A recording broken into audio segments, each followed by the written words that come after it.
Hi there, this is our law. We're doing a 6-week long Christmas break. So, the first step is the bill has to first become a law. Creating laws in the U.S. House of Representatives most important job.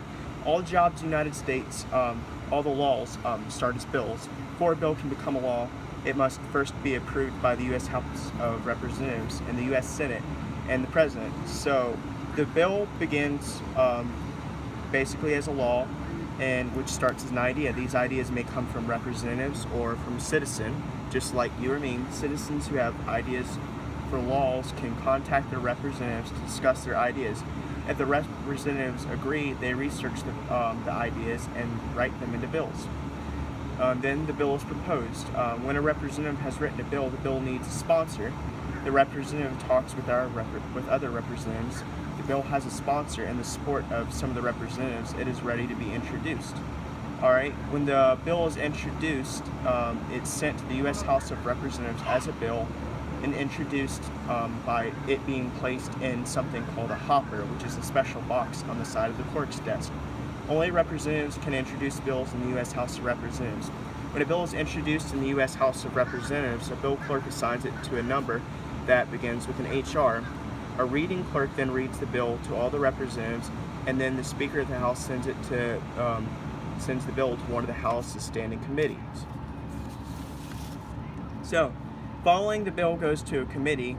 When it reaches the committee members groups, which are groups of representatives who are experts on topics such as agriculture, education, international relations, review this by research and revise the bill before voting on whether or not to send it back to the House floor.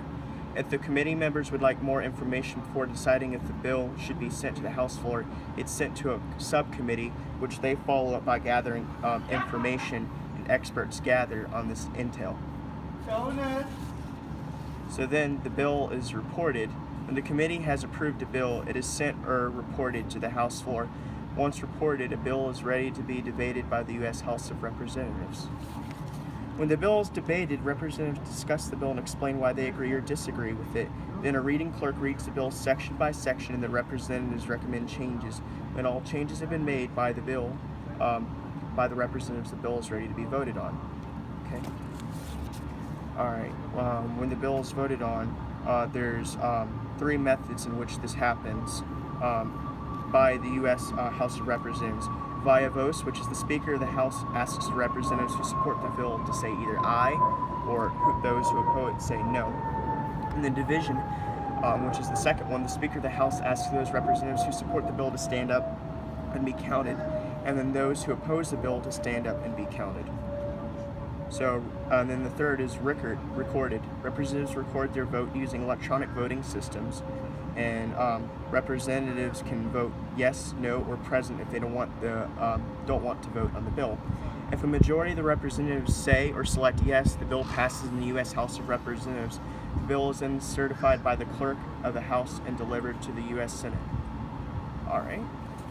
So, when the bill is referred to the Senate, it reaches the Senate. It goes through many of the same steps it went through in the U.S. House of Representatives. The bill is discussed in a Senate committee and then reported to the Senate floor to be voted on. If senators vote by voice, those who support the bill will say yay, or those who oppose it will say nay. If a majority of the senators say yay, the bill passes in the U.S. Senate and is ready to go to the President.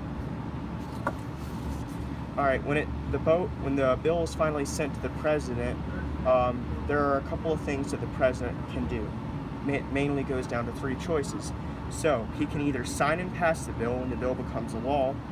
He can, number 2, refuse to sign or veto the bill. The bill is then sent back to the U.S. House of Representatives along with the President's reasons for the veto. If the U.S. House of Representatives and the U.S. Senate still believe the bill should become a law, they can hold another vote on the bill. If 2/3 of the representatives and senators support the bill, the President's veto is overridden and the bill becomes a law. And third is the do nothing, which is a pocket veto. If Congress is in session, the bill automatically becomes a law after 10 days, and if Congress is not in session, the bill does not become a law. Alright, and then finally, the bill becomes a law.